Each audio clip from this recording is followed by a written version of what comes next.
There I go. All right. Well. So we finally get here, Mr. Scott. How you doing this evening? Good, good. I was, like I was saying, trying to figure out how this Atlanta team gets a home game when they lost the first play-in. So I don't understand it. But Hey, I didn't understand the playing thing either. So, I see Jaws back out there. Uh, I thought he'd at least get a T, but we'll see. But in the meantime, one of the things that we've been trying to get a handle on is what's happening with the George Floyd area. And I know that you are a longtime resident of that area. And, it's from a different perspective from someone on the outside looking in. Uh, I kind of asked the question, George Floyd, is he a hero? Is he a villain? Or is he a martyr? Uh, Mr. Scott, what is your thoughts on that? well, I mean, this guy, he was just in the wrong place, at the wrong time. I mean, and there's so many moving parts to this thing with the Minneapolis police, a long history of this type of behavior. Um, the fact that officer Chauvin had nearly 20 complaints against him, but yet he's in a supervisory role of officers. I mean, but as far as George Floyd, if that girl hadn't taken that picture, if that girl hadn't taken that video and broadcast it live on Facebook, I mean, that's really what the whole thing is about because everybody saw it. And it's like if everybody sees a car accident, 20 people, they got 20 different things that they say happened. They all saw it, they were all there, but they saw 20 different things. And I think in this one, people are just having a hard time, especially the people that are in charge, of just moving ahead with the thing. I mean, this is 5 years. This is 5 years. I mean, and when we look back over the last 10, 15 years, I mean, there was another brother killed during the Floyd trial by the police. The woman said she meant to tase him and forgot and pulled out her gun and shot him. So, I mean, Philando Castile, another guy that was shot here. I mean, he got stopped and he told the officer, look, I got a gun. I'm a licensed provider. And so then he wanted his license and he went to get it. And the guy says, don't pull it, and kills him with the guy's girlfriend and baby in the car. So I'm just saying this type of behavior thing. I mean, Philando worked at a school. He was a school lunch guy. Provided lunches for kids at school. Had been working there for years. No trouble, no law, no nothing. And his thing just goes away. But George Floyd, because everybody saw it and everybody saw this, these powers that be here, they're not equipped to do anything. They've just sat there and sat there, and they really allow ad hoc people run it, and they get money, and they shake people down that come to take pictures like it's a tourist thing or something. I mean, it's a real mess, and we have people that are afraid to step up. Quiet as it is kept, I've been contacted to run for office over the years, like now the city council. But, I say at this stage of the game, I mean, there's all kinds of other stuff going on here too with Somalis.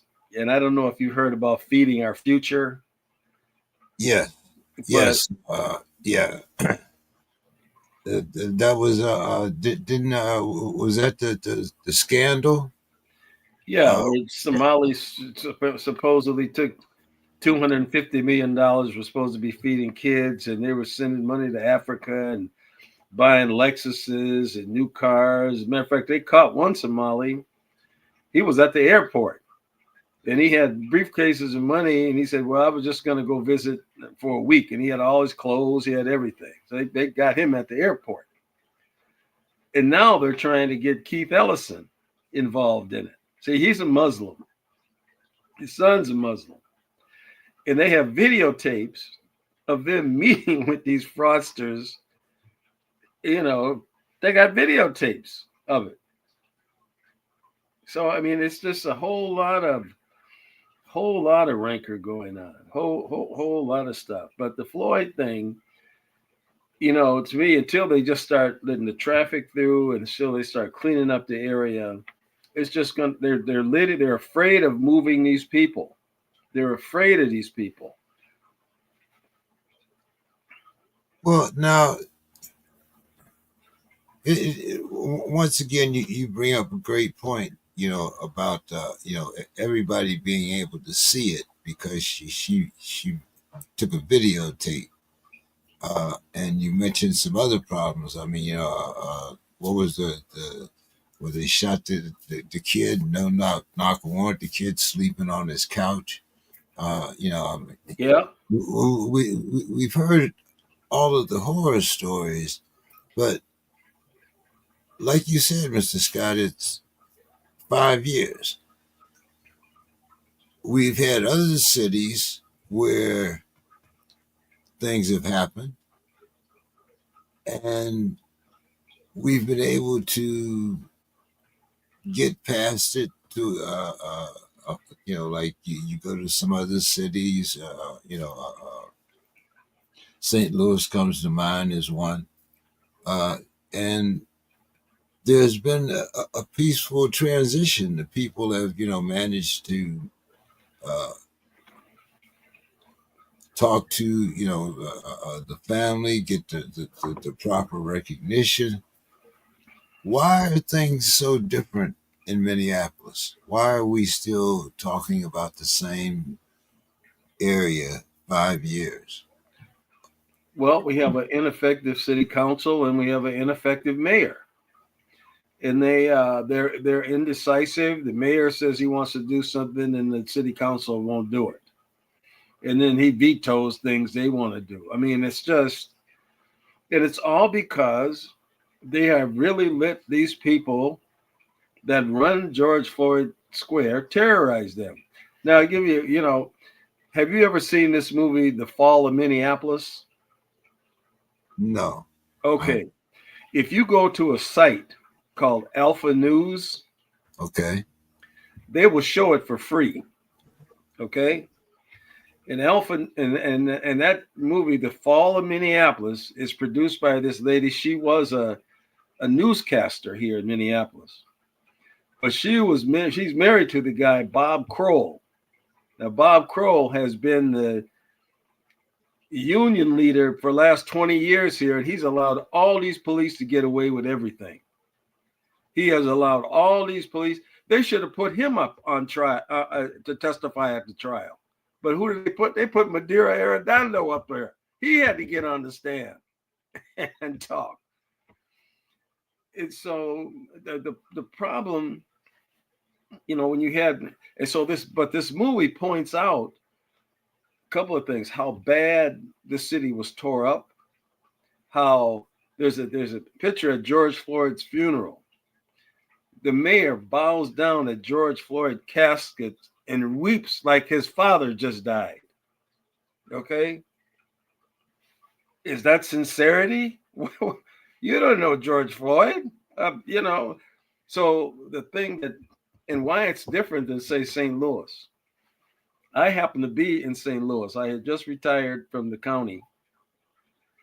And I have a business that I run. I represent employers in unemployment hearings, and they have an office in St. Louis. So I just decided I would just go and do a little marketing.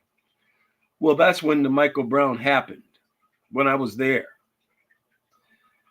And I went to some of the protests with the people that I was working with and drove through, the store that he was at. Supposedly he sold some cigarettes or something. and ended up getting shot by that policeman. I can't think of his name. Brown, I think. No, his He name was was selling loose cigarettes. selling loose cigarettes, and he ends up getting killed. Okay, and so they tore up that whole area. And the lady that was taking me around said, I'm sure hate they tore this up. This was the best rib joint in St. Louis. It's he was so upset. But we drove all this just all tore up. Now he lived a block away from that place with his family. He lived a block away from. He grew up there in Ferguson.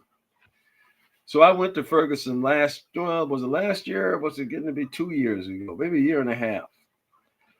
And I told him, I said, look, take me by where the riot was. This girl that took me around there, she's from St. Louis. She said, I don't know if this is the place. I haven't been over in this area. And she couldn't really tell because it had been people are sitting out having coffee in restaurants. Buses are going through, traffic's going through. I mean, businesses are going. She said, boy, I guess this is where it was. This is, she was even like,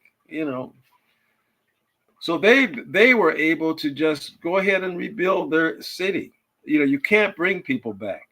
I mean, that's, and so I just, it's just weak management here, all the way up to the Governor Walls, all the way. It's just very weak political people here.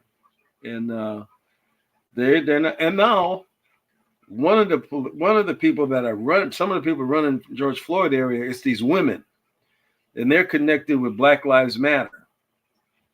So they've done a movie, and I went to the premiere of the movie last week, and they're trying to get funding so that they can spread it around.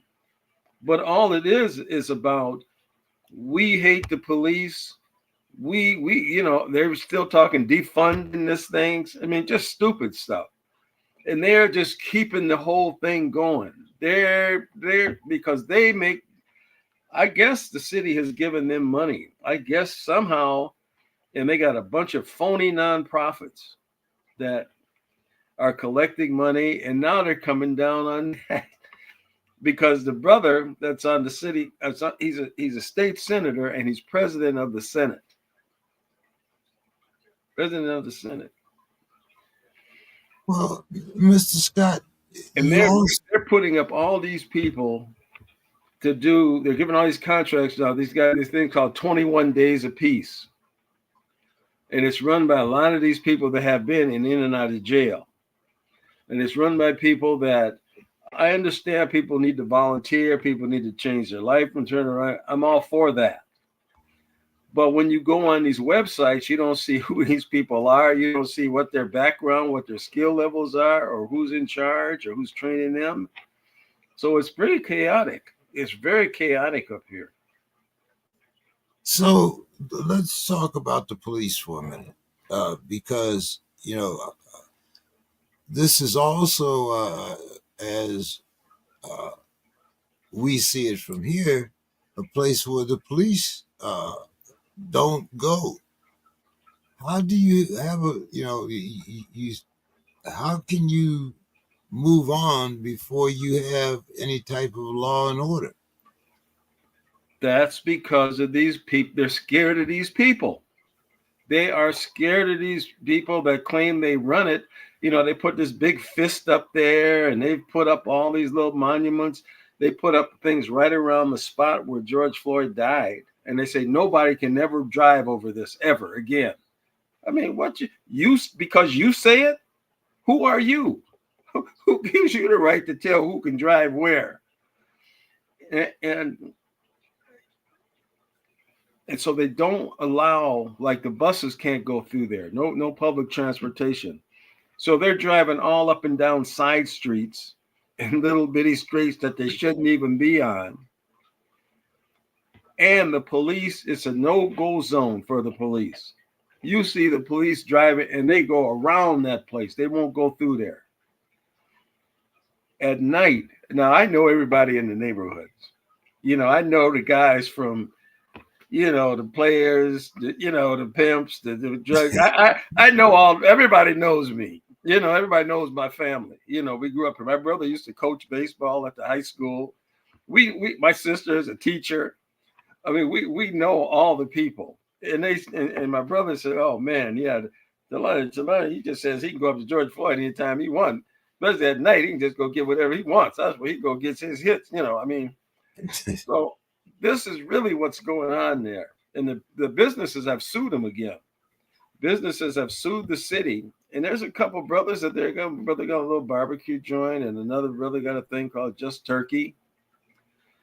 But the elephant in the room is that Cup Foods. That has been a big problem for years. And they actually had a little side thing where you could go downstairs from the outside into a room down there. And they were doing all kind of little things down in that place. I mean, they are the root of this whole problem. And they need to get rid of that. They need to open the street back up. They need to start bringing some life back in through there. Let some police activity. I mean, this is denying the citizens their taxpayer right to have police protection. I mean, this is ludicrous. Well, once again, we talk about, there's another elephant in the room, which is the police unions. Uh, I mean, usually the police union has a plan. They tell you, we're going to do this. But in a lot of cases, and hey, even here in San Diego, the police union is kind of,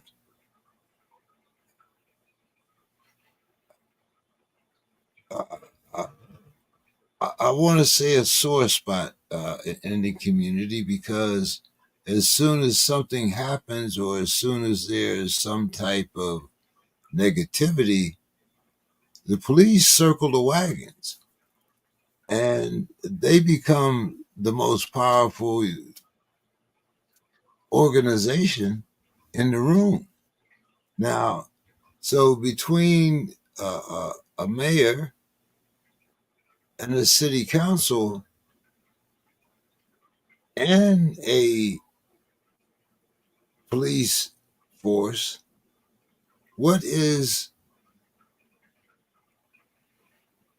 how do you get the three of them to work together for the good of the community, instead of these separate little entities that they have Yep. farmed out for themselves? Well, James, I think you hit it right there. Another thing, when I was in St. Louis the second time, I just happened to glance at their newspaper on the front page, and there was four people walking through the neighborhood, kind of like they were like, just together. You could see it was the mayor, the chief of police, city council people, the state representative, and they all showed this picture of them walking down the street together. They were walking through these streets together. And see, that type of thing, I actually met with the mayor, and I took that paper with me to show it to him. And he says, well, we've got a guy that's in charge of the George Floyd, and we're going to see if we'll put you guys in touch with him. And never heard nothing back from him. Never heard. My sister called him, nothing. Because he was intimidated by us. Because we went in there. I mean, my sister is a tenured professor at Oakland University. I'm talking about Harvard, Columbia doctorate. I'm honored alumni at Minnesota State Mankato. But he works with people, and I'm not saying, everybody, this is all hands on deck. But why are you shunning to work with people like us? And then you want to let these other people run the neighborhood. There's some guy, we don't even know his name. He calls himself Mississippi. Nobody knows where he came from. See, there's a whole group of these people. They come to where these things are chaotic. And when we said defund the police here, they had a meeting at the park right around the corner from Cup Food, right where George Floyd died. the city council president, two of the other city council people, Ilhan Omar. They were all at this big rally. Defund the police. Defund the police. These people from Chicago, Gary, Milwaukee, they heard that. They flew up here. They would walk up here. And they're all up here now, all up around here. You see things you've never seen here before, like graffiti and stuff everywhere. You know, gang stuff that's written everywhere. Stuff we just never seen stuff like that here. So it's just inept politicians that just won't take charge, and just turn the city back. And they fixed up a lot of the other places in the city. They built up a lot of things. They replaced things, but they won't touch that because they think it's supposed to be some worldwide monument. That's some kind of world. We're going to change the world. I'm like, you're trying to do too much. You got to start at the beginning. You got to start running cars and buses through there, get the police going through there, and put life back into the community. But they won't do it. Well, let's talk about these businesses that you mentioned not too long ago. It's 8 businesses suing the city, 49 million, citing economic losses, as you said, to the handling of the George Floyd area. Do these businesses have a legitimate claim, or should they absorb the cost as a part of the larger societal reckoning? What do you think? No, I think their businesses. That's why they're suing them, because they're hurting. But another thing, when right away when George Floyd died, they gave his family $20-some million. I mean, this was right away. It was before there was even trial, before there was anything. And they said out of that money, $500,000 was supposed to go to that area to revitalize the area. Okay, $500,000. What they never said was the city going to hold that $500,000 back and then distribute it, or was the Floyd family supposed to write a check for somebody for $500,000 to revitalize? Nobody knows what happened on that. That was part of the settlement. That was part of it. I'm trying to get answers on. I'd like to just start there, get some answers on that. So the businesses are suffering because you can't get no traffic in there. You can't park there. You can't get no traffic at all there. And they have that area, like I say, in front of Cub Foods. They have some concrete blocks there, and you can't go through there. And the gas station that was across the street, they have labeled that the People's Way. Okay, and it's all boarded up. It's all graffitied up. Man, people live over there. People have gotten killed in that place. I mean, yeah, they have found bodies around that area. They found a body on the 4-way thing that they built, which is not a real roundabout. It's just something that those folks built. It's not even a real roundabout. It just has some pictures and all kinds of little. They have a little. It looks like it used to be a bus shelter, and somebody puts a bunch of clothes and stuff in there. Well, it's been snowing and raining on these clothes. And people go in there, and then the gas station. You might go there, and they're building a fire at night, like a homeless kind of thing, sitting out there, getting high, doing what they do, and nobody does anything. if there's no police, no, then I mean, yeah. They're doing stuff here like I have never seen. Like in my neighborhood, a little Walgreens store. And I go in there every now and then, and it's 4 or 5 blocks from here. People just go in there and just take what they want, then leave. They just go in there and take whatever it is they want and leave. And all this stuff has started since then. But plus, they was breaking into it. Oh man, it was breaking into everything. They was breaking into everything after the George Floyd thing. Everywhere, man. And now you go into the Walgreens drugstore, they even got the toilet paper under glass. Or they just have pictures of it and they got to go in the back room and go get it for you. Yeah.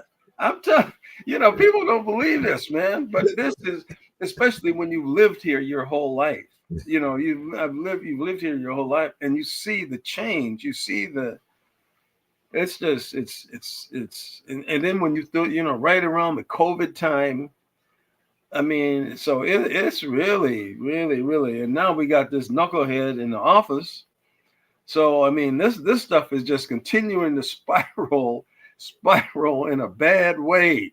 Not only I think here, but around. And now, you mentioned, and it's one of the things that I've talked about, even out here in San Diego. That there's not always a need for an armed policeman uh, to respond to every call. But when you're talking about public safety, uh, how do you what where do you what model do you use in a community that's still reeling from the trauma? I mean, uh, is this really trauma, or is this, as we see in a lot of political factions, is this another money grab? Well, they have this guy is he's under fire now. There's this pastor, and I didn't really know until this stuff started to really come out. How but he's gotten millions of dollars to have these people. They're called violence interrupters, and he has people that apparently a lot of them have been in jail. A lot of them, ex this, never really had jobs or never really had any. It's not like they were social workers or had some training or anything like that. And so he just gives them T-shirts and puts a cap on them and sends them around, and they're supposed to. And he's been getting millions of dollars to do this. And so, what was it? Oh, I don't know. Several months ago, the interrupters were at a barbecue, and somebody started shooting at the barbecue. And so the interrupters pull their guns out and they start shooting. And so the city said, wait a minute. The interrupters ain't supposed to have no Yeah, pistols. that's what I was going to ask you. So they said they're not supposed to have no pistols. And so the Reverend says, well, if somebody's shooting at you, wouldn't you shoot back at them? That's his response to it. And so when it came time to refund his thing, he goes to the city council. Man, and he reamed them out. Oh, he called them all everything but child of God. He reamed them all out, challenged one of the girls to come back from behind that podium, and you'll regret it. I guarantee you. Called out another guy, the sissified guy, called him out. Oh, it was ugly. And then after that, the city said, man, this guy's off the hook, man. We're not giving him no more money. Oh, he's been on fire since then. He has been on fire because he always has been able to bully these people down to give him money. And what makes it even worse, there's a thing really that started all the police thing. Maybe, oh God, how long ago was this? 20 years ago, maybe? There was a policeman that was getting ready to retire. Okay. And the guy was just a neighborhood guy walking around the beat. He would go to this restaurant every day and eat pizza. He's sitting up in there one day, and these two young black guys go in there and snuff him out. That's what started the whole thing, the black community and the police. That everything ratcheted up from there. Now, and then there was a guy that supposedly came up here from Chicago that they said he was the gang leader. This guy, Sharif Willis. They thought he was behind it. Okay, but they couldn't really put it on him. But he's supposed to be leader of the gang, supposed to be the leader. They couldn't put it on him. So what happened is he goes to a store and he has this old Mercedes, and apparently he pulled a gun on the guy supposed to be fixing his car. So he went to prison for that, but he really went to prison for the other thing. Okay, kind of like an OJ thing, He went to prison for that. Okay, so he gets out. Now they told him if you don't have a job or something, you're going back to prison. So he works for the reverend that does the interrupting. And whenever you see the reverend, you see him. And the police see him there all the time. I mean, it's just the optics of the thing. It's just I don't know if he was involved in that. I have no idea. But I do believe, he was involved in gangs, whatever that means. I don't know. But that the optics of this thing, it just continues to fester. And then the police, they have a thing called the Mill City Five. This was right about that time where they tried to get rid of all the black officers. I mean, the black like lieutenants and sergeants, and Arredondo was one of them. And they said that you guys are selling drugs, you guys doing prostitution. Yes. And he tried to get rid of all of them. And so it even got to the point where there was a trial. The trial came up, man, and their lawyer told the police, he said, look, if you're saying they're doing all this, I want you to get on the stand and say that. I want you to get on the witness stand under oath and tell all this stuff they're supposed to have been doing. They settled. They settled the case. Okay. They settled the case. But I'm saying that's the kind of stuff. And Arredondo was the one that they tried to get rid of him. Well, So don't you have a new police chief now? we Didn't got a new police chief. This guy came from Newark. He's been here a few years. We got rid of the guy that was in the union. He's gone. So, I mean, from that standpoint, I mean, it seems like it's a little more hopeful, but like everywhere else, every force now is underserved. They can't get people that want to do it anymore. I mean, when you start putting people in jail for doing your job, and like I still say those three guys with Chauvin. I mean, I don't know if I mean, the one guy just was his first day on the job. Yeah. His first day on the job. I mean, I mean, he's their supervisor. But they all went to jail. Well, when you're in a supervisory position and I can definitely see him now. The guy with the first day on the job, I guess, like you said, I mean, they can't overrule their supervisor, but even in the army, you do not have to follow an unlawful order. And I mean, but like you said, they're all rookies. He's the one there, but these guys are in jail now. They're gone. They're doing their time. No, two of them are out, I think. Are two of them out already? I know one guy got out recently and they're doing some kind of fundraiser thing. But I mean, that kind of defense, just following orders. I mean, they tried that at Nuremberg. Yes, they did. Didn't work out for them. It didn't work then. So that one's, Yeah, like I said, even a soldier doesn't have to obey an unlawful order.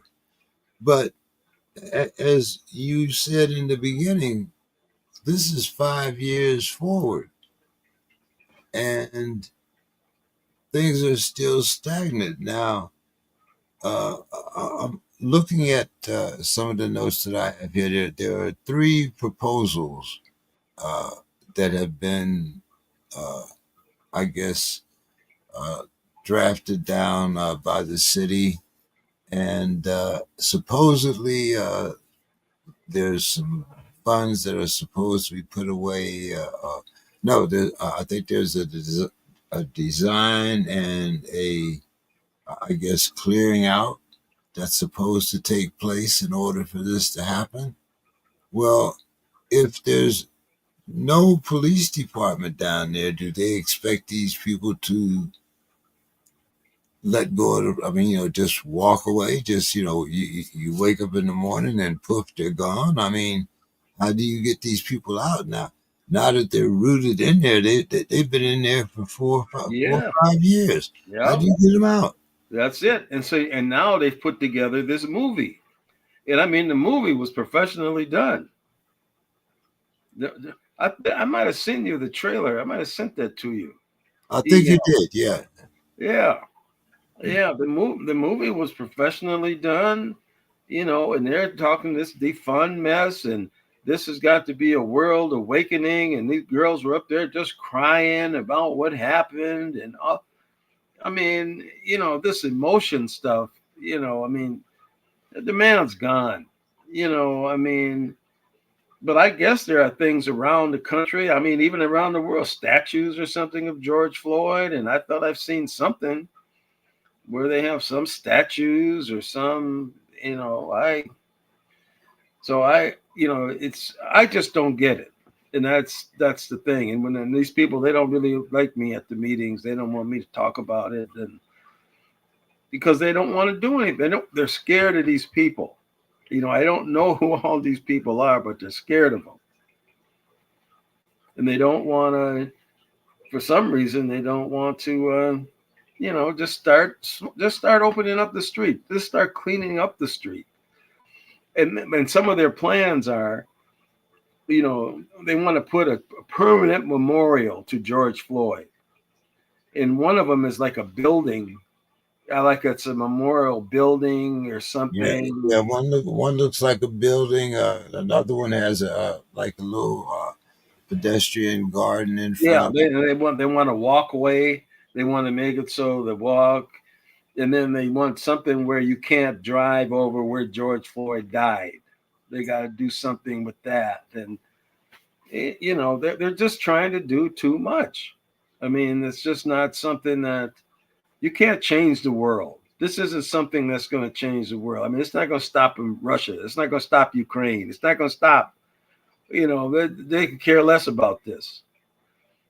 So, I mean, we need to move ahead. And boy, I've almost been talked into running for the city council just because somebody's got to have a voice of reason on this thing. But the only thing I'm really interested in is cleaning that area up. I don't really want all the headache of being a politician. I don't want that. But Mr. Scott, doesn't it have to start somewhere? Yeah, I know. I know. I know. That's the thing. And the Now current, you actually live in that area, right? yeah, yeah, that's my area. Yeah. So this is something that you witness on a daily basis. Now, I know you're not as old as I am, but if you spent your whole life within that community, uh, doesn't it? I mean, doesn't it? I mean, not literally, but doesn't it bring like tears to your eyes to see? I mean, these are streets that you probably played on as a kid. I mean, maybe you had your first date. I mean, there has to be certain memories. Oh, of course. I mean, of course, Cup Foods used to be a drugstore. My grandmother used to send me up there to get her diabetic medicine. I still remember it. U80 MPH. I used, as a kid, she would give me a note and I would give it, and she knew the people, so they would give me the medicine. Usually, they don't give no kid no medicine like that. But, I mean, it was a neighborhood kind of a thing. There was Right. where the church is there was what they would call a five and dime store. It was a Woolworths. Okay. I I think that's remember what they call it. wars. Woolworths. Okay. Yeah. Now you remember the Prince song where he says, something about working at a 5 and red Yeah, beret. yeah, Okay, yeah. he worked at that store. That's where he got the line for that song. He worked there right there on 38th in Chicago. I mean, he didn't work there maybe 2 or 3 days or whatever, but he actually worked there. Now, to me, you want to put something up. Why don't you put something up to Prince to say he worked at this spot at this place? It's a church now, but why don't we honor the lady that took the video? Why don't we do something with the 911 girl? They had a camera there and she saw this. And she's the one that said, man, this does not look right what they're doing. And she went to her supervisor.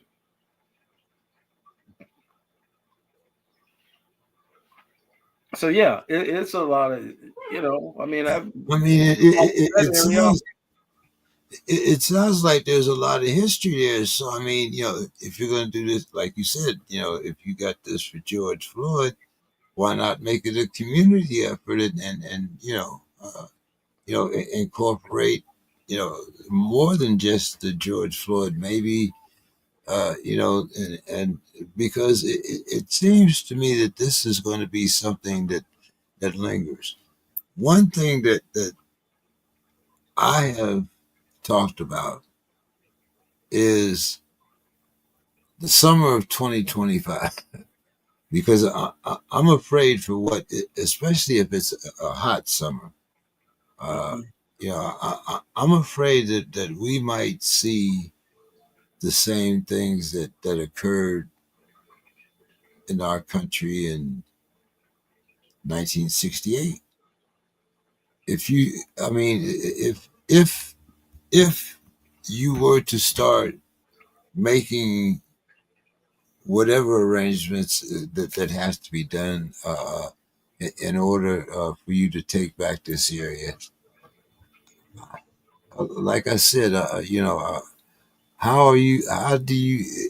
Is there a peaceful proposal? I mean, one of the things that I had thought about, and it doesn't work everywhere. But as you mentioned, they do have some gang members or supposedly former gang members. Uh, that can go and talk to some of these young kids. One thing that I noticed last year, it seemed to be a lot of shootings among young kids, not just in Minneapolis, but all over the country.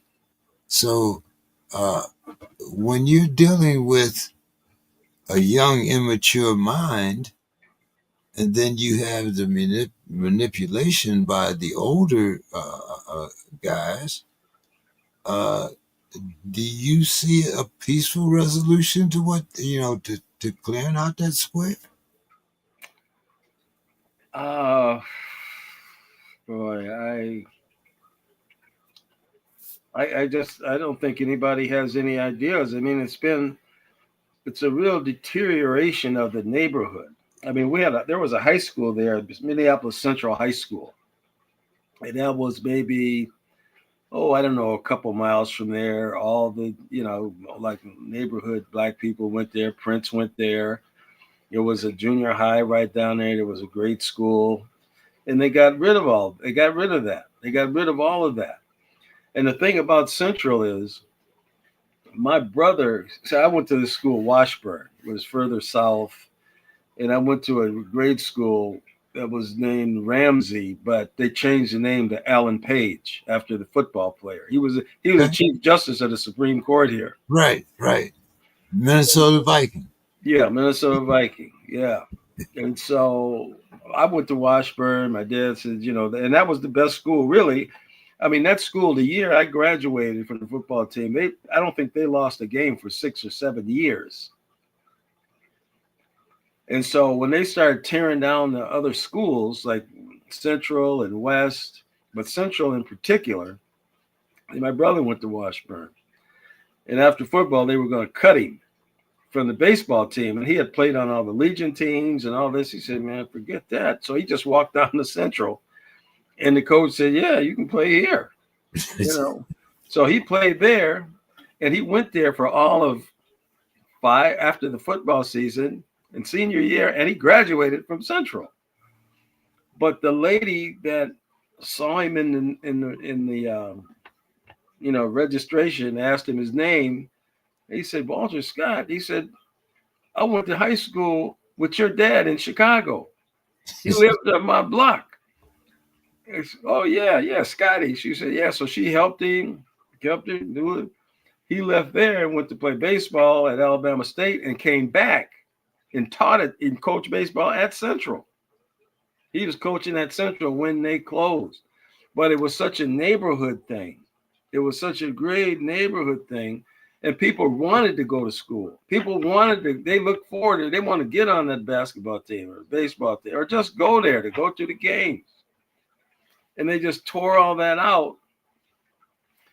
And since then, that this is such a disjointed neighborhood. It's just not, there's no cohesion. And I don't know if that happens every city's probably, it probably does. I mean, my dad used to go to Chicago and say, man, this ain't nothing like 42nd Street.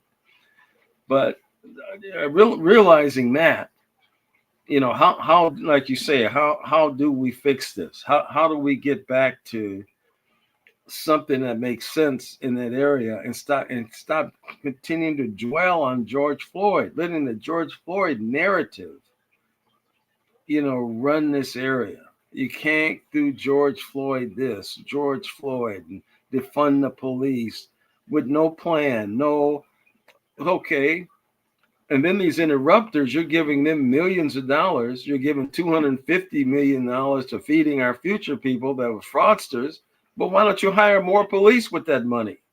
Why people are saying just hire more police, And now they're talking about latest thing the governor says, well, everybody's prior taxes is going to go up 10-15% because we're not blah blah blah.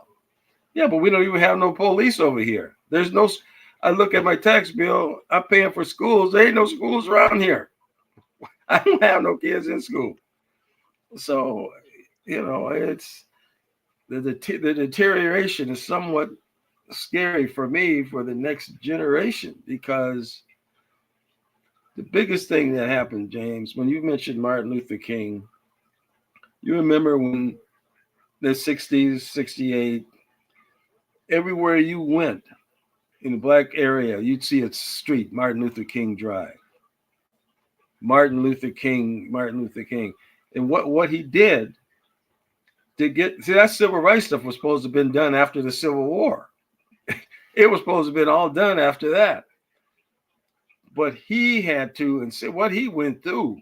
Oh God, his life was threatened everywhere he went. Well, yet and still, when Lyndon Johnson signed that thing, he was there. He was standing right behind him. He signed it in his presence, along with the rest of the people that were working. And so I don't know. I mean, we don't have any force or power like that now. Yeah, that's what I was getting ready to ask you. I mean, Al Sharpton and his sidekick, they made their little appearance, got the money for the Floyd family, got their day in line, and I haven't seen them back there in the No, last 4 or 5 years. no, Yeah, no. but Well, now he's busy now. He's doing a boycott of Target or supposedly or something. yeah, they're boycotting Target and Amazon and all of them now, supposedly for the month of May. But you speak of the permanent closure of 38th in Chicago. Now, is this something that's feasible? I mean, when you look at some of the plans there, I think that's one of the plans where they do make this a permanent closure. But are you concerned? I mean, I know you've got a light rail that's also being built. Are you concerned about gentrification at the same time? I if it really gets fixed up and they really put some money in it, yeah, That's a real possibility. I mean, a lot of those homes that are right adjacent to there really should be, they're old homes. I mean, I don't think they're worth much property wise. I mean, it would be a nice area to redevelop somehow.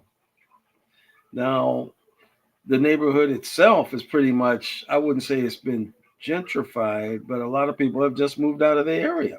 It's just not as, almost kind of a cohesive kind of a black neighborhood like it was. And so then you have a lot of people that are coming up here, a lot of newer people that the history part doesn't really matter to them. I mean, a lot of them bring the things that they had in, mentality from Chicago. So I gentrification, I suppose it's possible. I mean, they seem to be doing more apartment building with anything than any other real, neighborhood type rebuilding. They just soon put up some apartment building and get rent from people, So Right, right. We're going through that out here in San Diego too. yeah, Where where it used to be, nice neighborhoods where you had, mom and pop restaurants to, the grocery store, like you speak, you know. Now they're putting up these condos and, yeah, different apartment buildings. Uh, we just had the, first $1 million building go up in our neighborhood. It's like, I mean, but it is. How do you feel about a permanent closure of 38th in Chicago? Do you think that there's better ways to deal with this, or they should open up the street, and then once they do that, they can start figuring out what the businesses want to do, because the city owns the gas station across the street from the area, and they had they've had all these meetings, and all they do is give you a sandwich and put up some sticky papers, but the gas station, like I say, they have picked 4 people supposedly that now the city bought the gas station and 4 people to do something with it, and they call it the People's Way. Okay, so I go online and look at these people's website. These 4 entities, they don't say anything about what their skills or experience is. They just say that, oh, we're going to do some counseling for people. Well, do you have counseling training? I mean, have you done this before? Have you, just basic, none of that is answered on any of it. How they pick these 4 things, I don't know. And so they just laid the 4 entities out there, and they never said, did they pick one yet? Is it done? It just kind of sits out there like everything else they do. So but no, they need to open. But to me, they need to start with opening up the street, because that'll scatter all those people out of there. Once they do that, open up the street and just put some patrol cars through there. That'll start opening things up. And there's some vacant spots there that could be businesses. So, but until they do that, it's just going to be stagnant. Until they do that and run the buses through there, because I mean that's a main route, bus route. You could catch the bus right there on 38 in Chicago, and they take you out to the Mall of America at the airport, right from there. That's a main kind of area, so the businesses could do okay there. People, if they had something, people wanted to get off there and do something and keep on going. It's stuff for the neighbors, but it's right now it's just worthless. It's just a really a dead area. so they they've kind of submitted 3 plans. Uh, have you seen the plans, and do you see any of them as being feasible, or do you think the alternative, or what do you think the alternative would be? Well, again, how do you memorialize something that happened like that? I mean, they want to make this the whole full point focal point of the neighborhood. Well, And like that, you said, I mean, even globally, they're talking about, like not just here. I mean, yeah, yeah. So I mean, I think that drives them feeling that, well, we've got to do something. We got to make this a worldwide um, example of what nothing's specific. There's nothing. This some center that's got a. One of them had a big picture of like George Floyd was in a crypt or something. But I mean, none of these things make any sense to me. The sensible thing is to open up the street, to get all that garbage out of there, all that stuff that's cluttering up the street, to get all that out. Some of these artists are complaining that, well, some of the art, that's our artwork. We put that fist up there and blah blah blah. Well, you can take the fist to your house. We don't care. You can, we don't need this. I just continue to identify this is George Floyd area. This is George Floyd, and not get away from that. I don't think it's doing anybody any good. I really don't. so would what would your solution be? Well, I don't think it's something that people can just say a solution. I think you just say, I think we have city planners, we have mayors, we have the community people to say, let's sit down and say, let's open up the street first. Let's do that. Let's see if we can get cup foods out of there. Let's see if we can get some more retail possibly in there for the people in the neighborhood. Let's get the buses flowing back through there. Let's clean up the area. Do you see a solution other than possibly paving those sites, or maybe demolishing those sites and putting up a small plaza or something there rather than this mausoleum, or whatever. I mean, from what I've seen, this seems to cover blocks. Uh, this memorial. One of them seems to be quite tall, also. So, I mean, is this going to be the International George Floyd uh, Foundation Center, or I mean, Well, I think that's what these people think. I mean, I think that these ad hoc street people want that. They want to be in control of it and to say that, we have to continue on this tack of honoring George Floyd for whatever reason in their mind. And again, I just think that since everybody saw this is the thing where people just can't, they have not been able to get past that. And I think it should be. I mean, the officers went to jail, the family's been paid.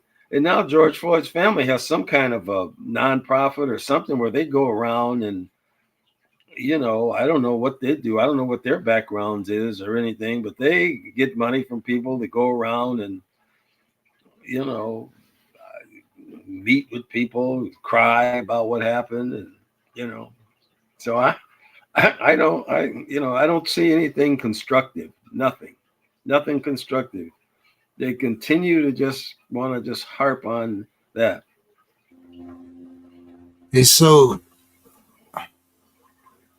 one of the weapons that came out of the civil rights era that has proven to be very effective, even though we don't use it that as much anymore. But you mentioned, the boycott against Target and Amazon and some others.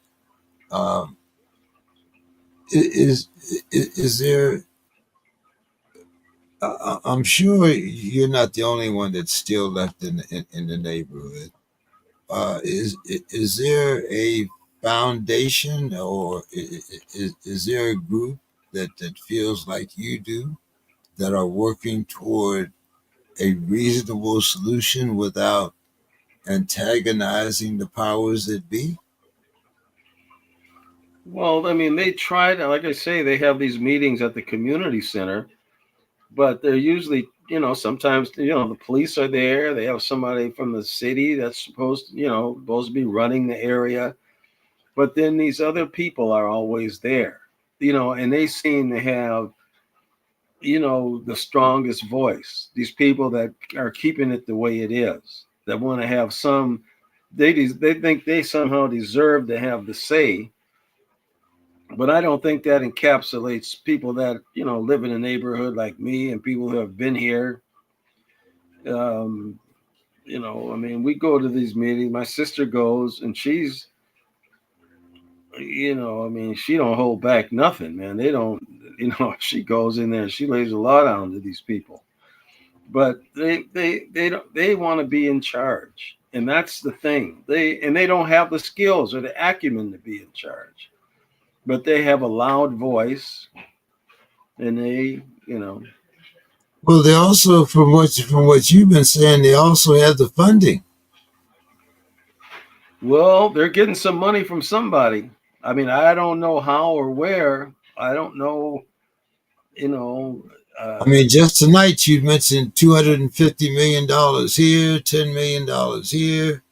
I mean, Well, these guys that supposedly walk the streets these 21 days of peace, and then this pastor, he has a church called Salem, but then he has another nonprofit called Salem Inc., and they're supposed to be interrupters. And he claims when they were rioting for George Floyd that his people are the ones that came out there and saved part of the North Side.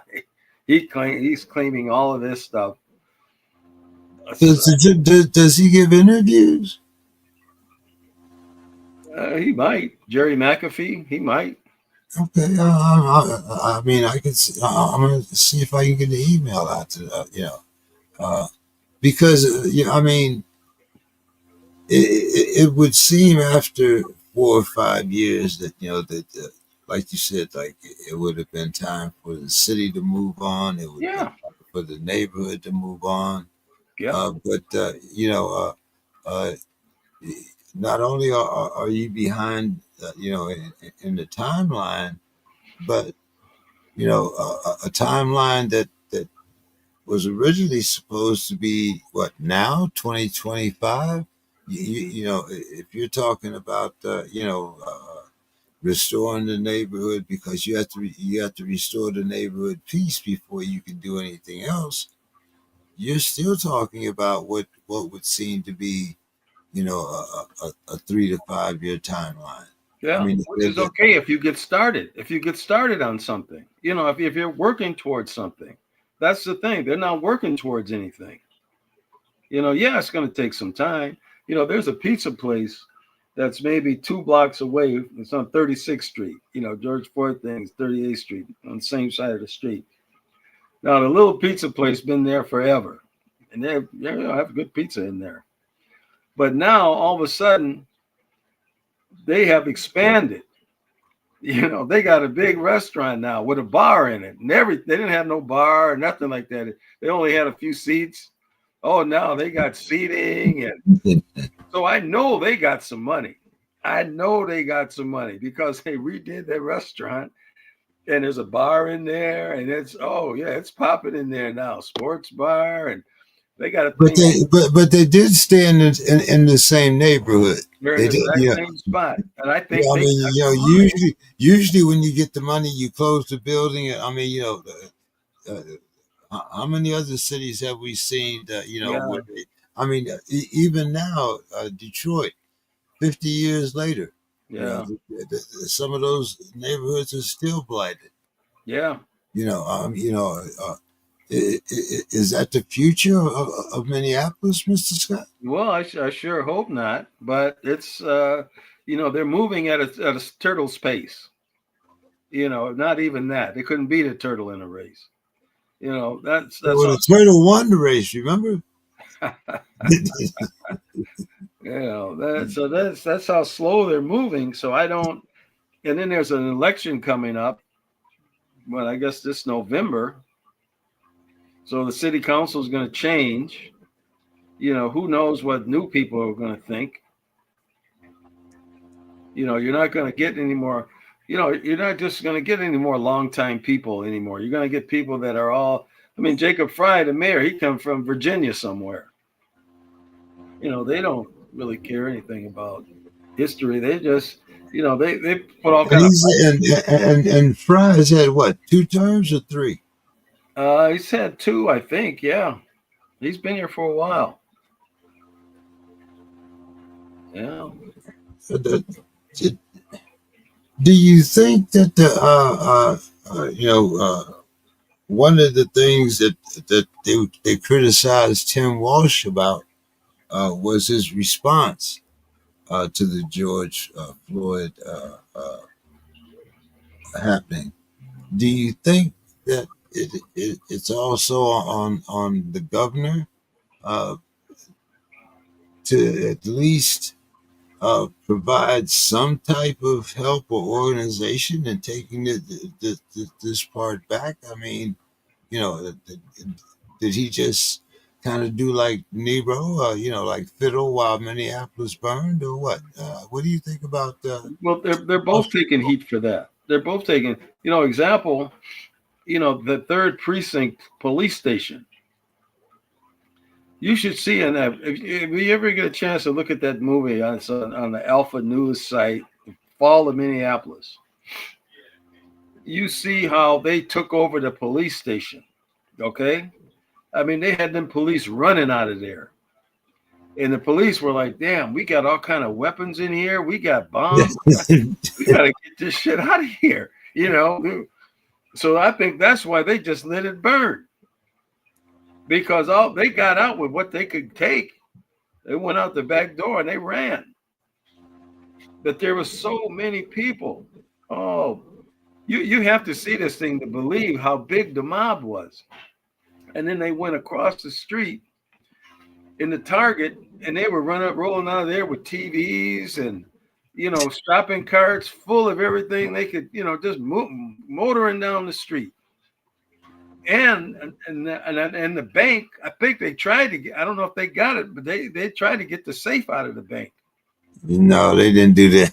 I'm telling you, they tried. They got it. They might have tried. I don't doubt that they They might got have into tried. some cash machine. They got into some cash Oh machine. yeah, yeah, the cash machines. Yeah, now you can get in They the got cash into some machine. of them. Oh yes. Yeah, yeah, Oh, that most this definitely. was a riot. Like when you see it, it was like and why they didn't call out the National Guard right away. That's where they messed up, to me. But they were scared to do it. They said, "Well, people are going to get killed." Well, so be it. You want your city tore up?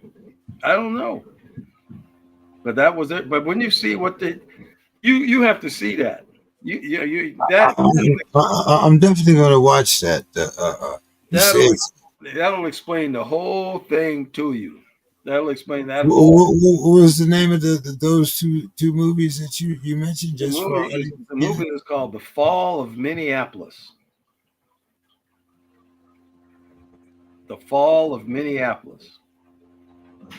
And if you go to the website Alpha News, it takes you right to it. Alpha News. Yeah. So Alpha News. Well, we'll see what this or dot net. Yeah, it's interesting. I'm hoping that this other movie I saw, it's not available yet. They had trying to get people to sign petitions so that they could get it into some distribution. That was the one that I believe you sent me, right? That was a preview of that one. Yeah, Right. Yeah. Okay. Yeah. yeah, So, Mr. Scott,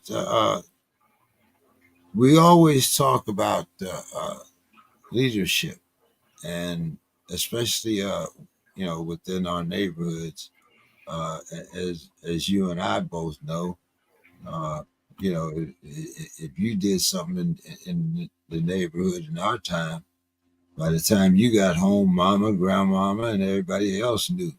Everybody in the neighborhood, boy, you gonna get your butt beat when you know how it went, you know. So what I'm trying to say is we have lost discipline in a lot of areas. A lot of my grandmother and people, that were involved in the neighborhood. My aunt was a precinct committee woman, and that they would not have let this happen in our neighborhood.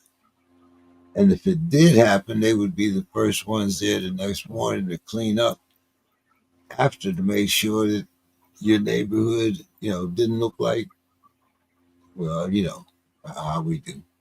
But how come we haven't been able to bring that type of energy to the next generation? Because a lot of these are young men. These aren't kids. I mean, you're talking about men in their 30s, early 30s, late 30s. Some of these guys have been, under that gang umbrella all their lives. Uh, is there some committee, like you speak of your sister and you speak of, some of the people in the neighborhood that are coming up? Is there some type of way that these two entities can talk, or that you can take your neighborhood back without having any type of uh, flare long term? I, like I say, it's pretty far gone. And another example, there's this guy that he's on the state senate, and actually, if Walls had got the vice presidency with Kamala, the this Indian lady who's the lieutenant governor would have been the governor, Okay. and this black dude would have been the lieutenant governor. Been the first time with everything, But now he's president of the Senate, so now he's under fire because all these interrupters, that Reverend McAfee, and all this, and then they pointed a whole bunch of things that there's black things that he's helped get money for, supposedly doing things for the community. And when we see the amounts of those monies, it just makes the question, well, God, they're getting out. What are they doing with it? I mean, it doesn't really seem that people have the real, interest in building a community, in building a family, in, taking interest in, where your kids going to school, where, what are they learning? If they're not learning, approaching the school and say, what's going on here? And it just doesn't seem like they just have I don't know, it's just a whole different approach because I grew up with the whole group of people that came up here from Alabama, and people came from places, to get out of the South, as you know how that went. And, they came up here and they were able to do things that they weren't able to do down in Alabama. They were able to get their own homes. They were able to get decent jobs. They were able to get, decent clothes and have decent lives.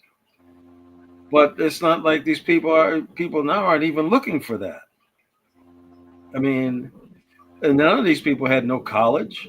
They didn't go. They didn't go to any college.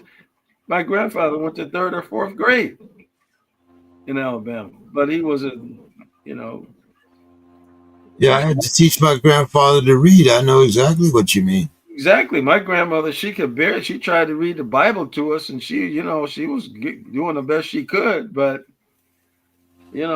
she said A there's lot of them, that's the only thing they could read was the that. Bible. That's right. She said they had a school, but the school burned down, and so then they had to walk to a school. And she said, we had to get up for a day, Yeah, and yeah. then we would get back to. I remember walk a mile uphill all both ways. I remember. I remember those. She just said, Daddy said, well, you guys just stay here and work. You don't have to go. If they ain't got no school for you, and that's all. That's all they knew to do. was really working. They worked hard and got their homes and, sent us to school. Um, but I just don't see that kind of mentality. There's something's missing. And Well, we've lost the middle class, Mr. Scott. We where in our day it was you have a family, you buy a home, and you send your kids to college. Well, nowadays you can't send your kids to school, let alone to college. yeah, Uh, you yeah, know, th- but there's I remember. I don't care what happened on Sunday after church. Everybody came to a dinner table. You all sat down and ate and talked to whatever you wanted to talk about. But it yeah, was a family setting. You yeah, don't have those anymore, Mr. Scott. At least no, in most places. But another thing that you know, uh, are we gearing our younger generation to succeed? When you see what's happening in your city, and I know your good friend Mr. Evans, he's a teacher there, but I mean, even discipline in the schools no longer exists. You know, but I do, but I got a metal detector in front of the building. yeah, And it's not just happening, like I said, like here in San Diego, Chicago, Memphis. It's happening all over.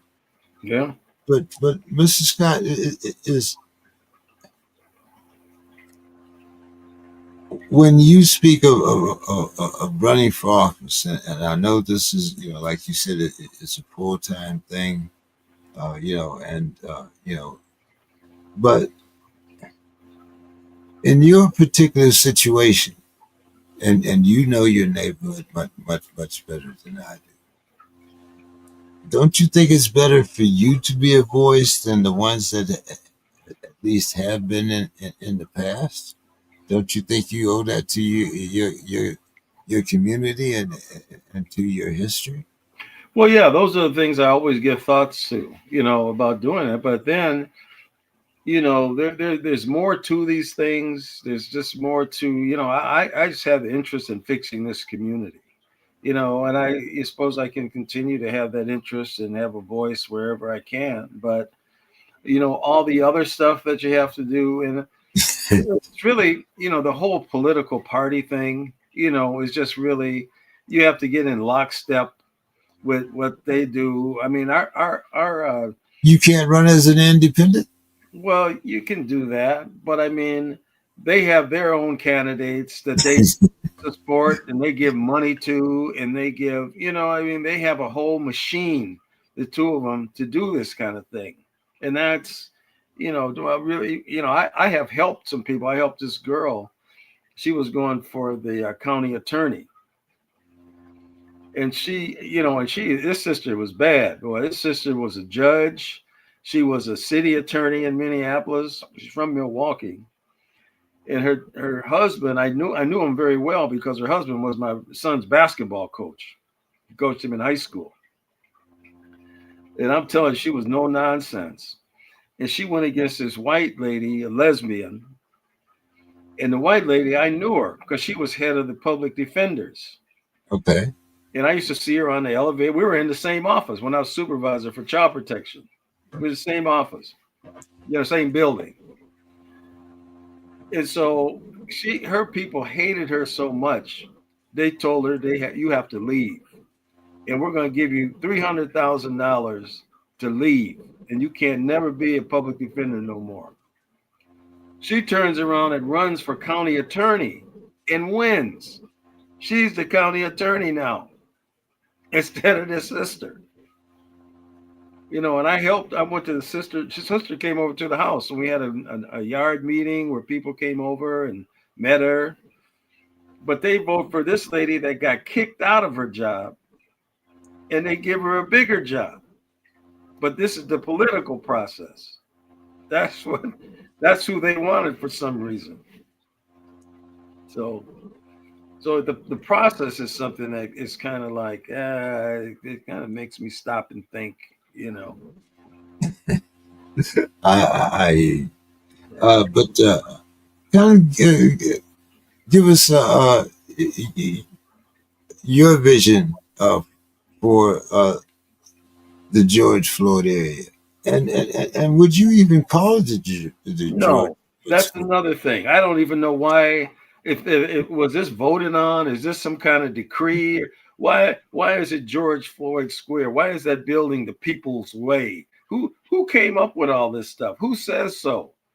You know, because there was a time, you know, right after this happened, that during that first year or two, I would ride my bike up there sometimes just to ride through. And that one guy named Mississippi said, "You can't ride your bike up here." I'm like, "Who the hell are you to tell me where I can't ride my bike? I can ride anywhere I want." Well, we've said that you, who's we? Oh, and then I see them at the meetings, man. And they say, they point at me like, you know, that's that guy. You know, I ain't thinking about them. You know, but they claim, you know, they're squatters up there, and the city just continues to allow it. And so my vision would be to, first of all, let's get the street open. Let's close.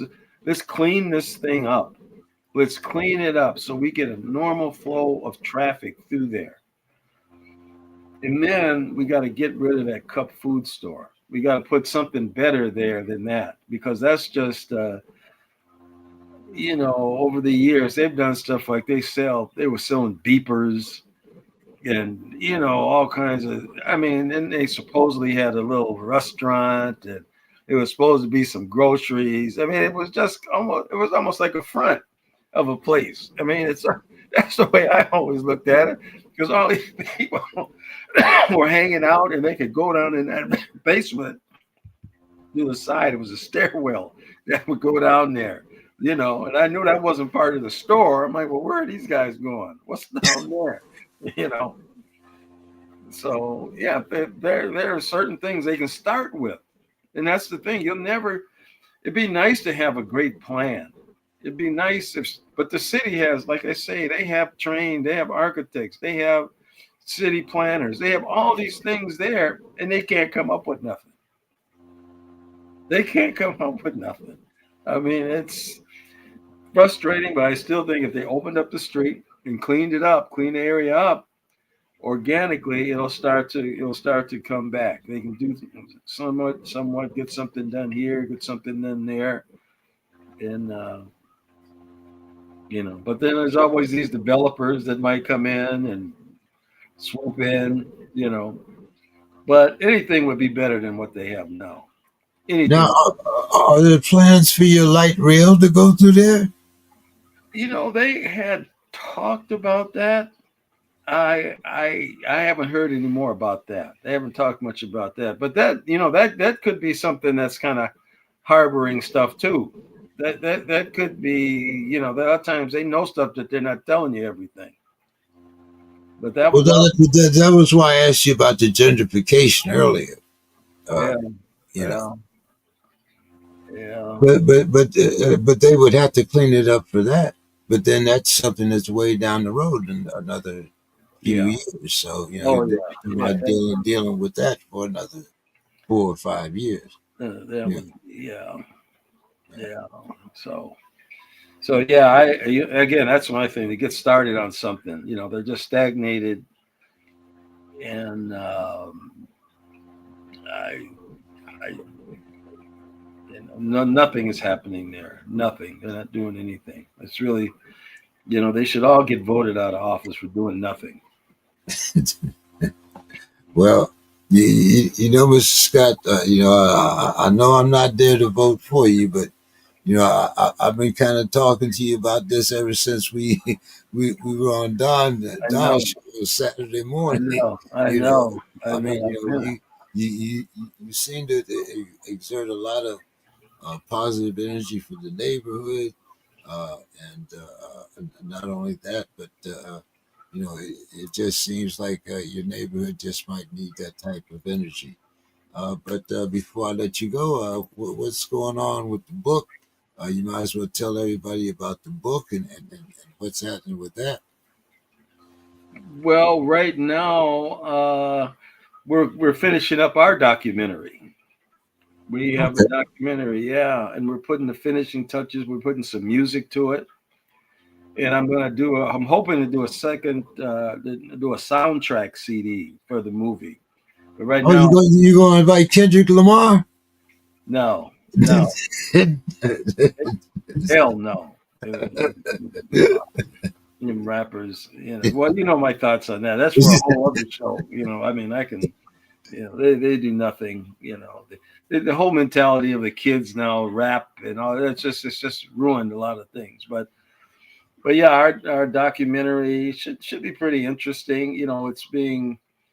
It's been moved back from May to July. It's actually going to be at the same venue, the Capri Theater in North Minneapolis, where I watched this other movie I was telling you about.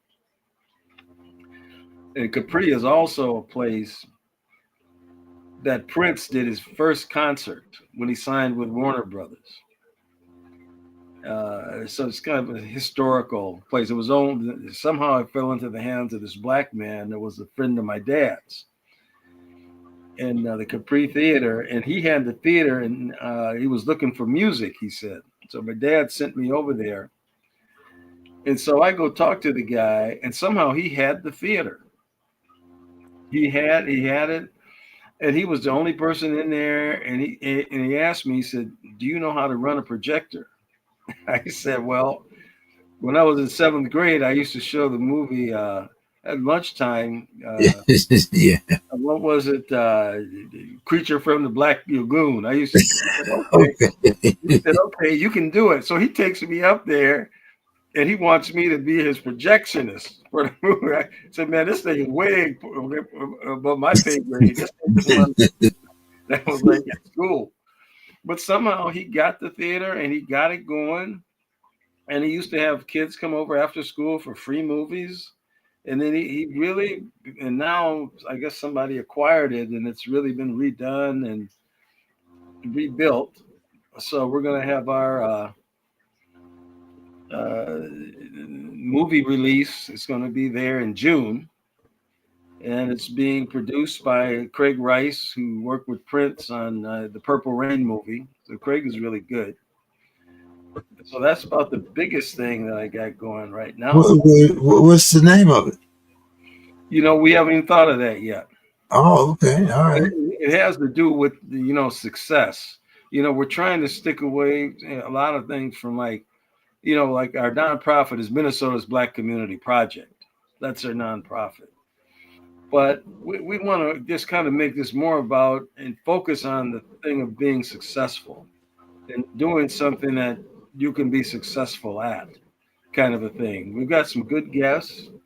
We got Dave Winfield's brother, Steve. He's going to be one of our, guys that's going to be in the movie, and he's a real interesting guy because he played baseball with my brother, and Steve was my brother's baseball coach in junior college, and they became such good friends. They played on a lot of amateur teams throughout the city, and Steve also went to the University of Minnesota, and he was going to play baseball, but he got in what they tell me now. He got in a fist fight with the coach. And the coach was a guy named Jerry Kendall. And Jerry Kendall played Major League Baseball too. He played a little bit for the Twins. So he didn't get to play for them. But a lot of people don't know, like Dave Winfield, he pitched for the University of Minnesota baseball team. They didn't want any black players on the team. They didn't really never had black players on the team. He pitched and they wouldn't let him play first base or outfield or nothing. He just pitched. And he pitched in the College World Series and took it into 10 innings, nothing to nothing. And they left him out there in a game against USC where they had Freddie Lynn, two or three other major league players was on that team. And he kind of ran out of gas and, they lost that game. But he never got a scholarship for baseball. Never. The only way he got a scholarship, he went to the what did they have? What did they have that rec league basketball that they had at the school? Okay. Intramural basketball thing. He was playing with the guys, and the coach was Bill Musselman. Bill Musselman looked at this dude and said, "Man, why don't you just show up to our practice tomorrow?" So he showed up to the practice, and he got the he gave him a scholarship for basketball.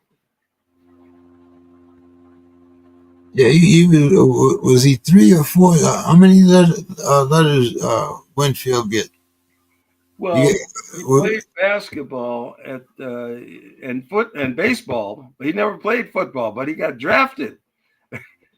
A pro team drafted him in football. yeah, I didn't know that. He Uh, got drafted. I'm trying to think. Did Utah have a team then? But yeah, he got that was when they was having like 15 or 16 draft choices or something. But he got drafted by an NBA team in football and basketball and baseball. He was number one with San Diego, so he got money to go there. yeah, yeah, yeah. But uh, well, Mr. Scott, I hope you'll think a little bit about maybe running for office, or maybe becoming somebody's campaign manager. It would seem like you have roots in the neighborhood, and from the different venues I've seen you on, you do have a voice in the town. So I think you could you could be the voice of reasoning. What they say, the voice of reasoning in the sea of fools, something like that. But Well, I'm still talking with a guy. There's a guy that actually had contacted me about running for mayor several years ago. This young guy, and his mother is a nurse, and she used to go out with my brother. So that's kind of how we were kind of connected. And I said, "Well, God, I want to go for mayor, man. I've never even been in politics." So he went over and he helped the Mayor Carter in St. Paul, and he was on Mayor Carter's staff. He helped Mayor Carter become the mayor of St. Paul.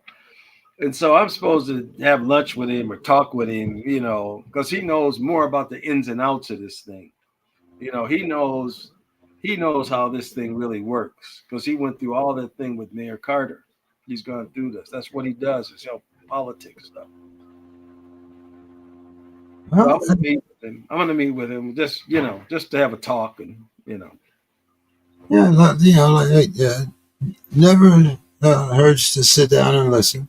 Yeah, Yeah, or exchange ideas. yeah. So but I want to thank you for taking time out in your Friday evening here. I've been trying to get you on for a while to talk about this George Floyd thing because it's puzzling the people on the other side looking in. Uh, but Well, it's good to hear from people. What do they think of this? What's the feeling about this? I mean, is this as big as these people here seem to think it is? Is it something that should be a worldwide memorial thing to the man? And I just don't see that. You know, I really don't. I mean, to have something maybe there. I mean, look at what happened to Emmett Till. All they have there in Mississippi is they have a sign somewhere in the middle of nowhere in Mississippi, and the white folks shoot it up all the time, bullet yeah, holes, bullet yeah. holes, and they have to replace it, every year or so. But I mean, that you want to talk about something? I mean, God, and what they did But to that young man. I mean, come on.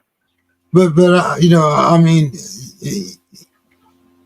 I still think you could turn it into something positive, like you said. I mean, like you know, put Prince there, George Floyd. I mean, you could make it a dedicated spot in that sense to your rich history there in Minneapolis. it, it doesn't necessarily have to be George Floyd Square, but you know, and I I kind of understood bringing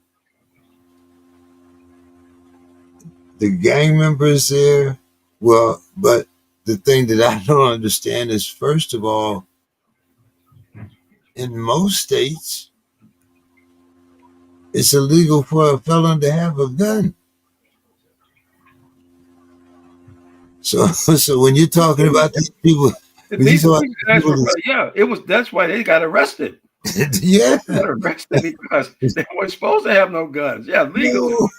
no, you know, Well, they take one of the guys might have had a legal to carry. One of the guys might have. if he's a felon, he did not have Well, yeah, the one guy definitely didn't. The one guy definitely didn't. He had a gun with him too.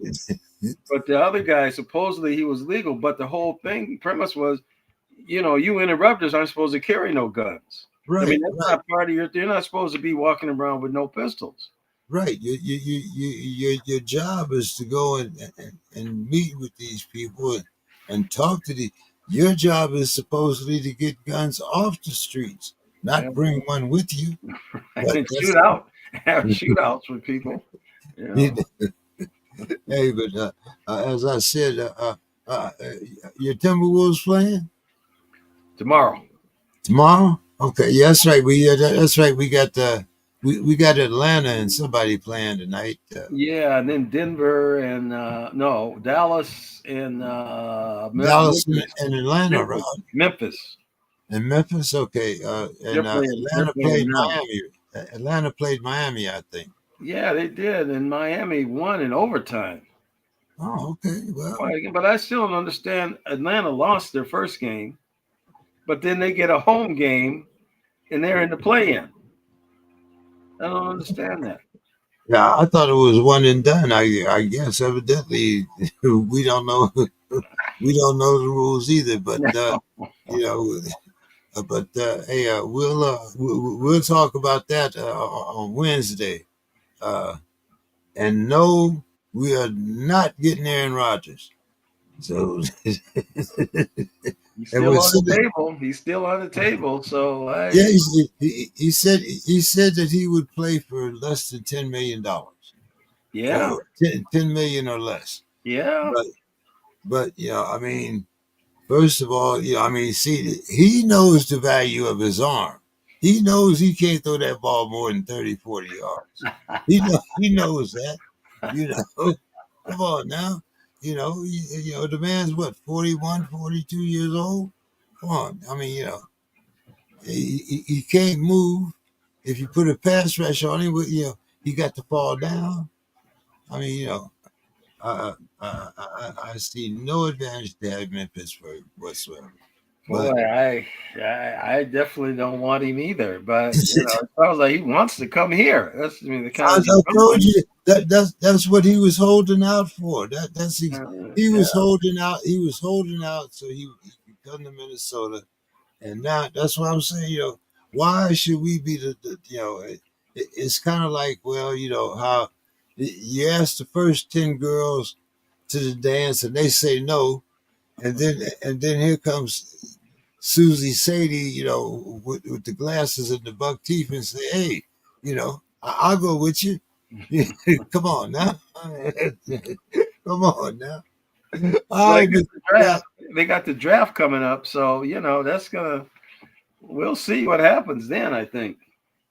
I would rather for us to dress since we let everybody go. Like I said, I'm not a Ratbird fan, and I have a lot of like I mean, Joe Flacco wore us out, but I would have rather seen Joe Flacco in there to mentor Mason Rudolph rather than a guy that knows. And he's already telling you he got personal issues. Why? I mean, come on now. Yeah. Well, I got issues about this. I might not be able to get my medicine. Come on. Anyway, Mr. Scott, I appreciate you coming on and talking a little bit about George Square with us. And I look forward to talking to you this Wednesday. Uh, like I said, you didn't give us the name of the book and tell them where they could find it. Well, the new book, our book, the Scott Collection, and it's online at Amazon. You can find them there. And then the new book that we got the award, Minnesota's Black Community in the 21st Century, and they're both available Amazon and through the publisher Minnesota Historical Society. Are any of my audio books or just print? Right now they're just print. Yeah, they're more because of they're more visual type books. Okay. All right. Okay. All right. Well, again, thank you so much, Mr. Scott. Appreciate you coming in, and I'm sure that Dave and the boys are going to want to hear your proposals as well as your opinions here. But I appreciate it as I said, and you know. I'll come. I'll move up there to be your campaign manager. Well, I'll keep you posted. That's Yeah, all I can yeah. say. I'll keep you posted. And I didn't got too old to carry guns, so you don't have to worry about that. Yeah. I'm too old to go to jail, Mr. Scott. Maybe it'd be like Paladin, pull out the little Derringer or something. See, you dating us again, Mr. Scott. You have a good night. Yeah, you too, man. Thank you. Talk to you later. Oh man, that was Mr. Anthony Scott. I appreciate him coming in, talking to us about the George Floyd Square situation. And check with us Monday. We'll have Mr. Richard Ramos will be on the show, and we'll be talking about parenting and education. Have a good night, everyone. Look forward to talking to you Monday.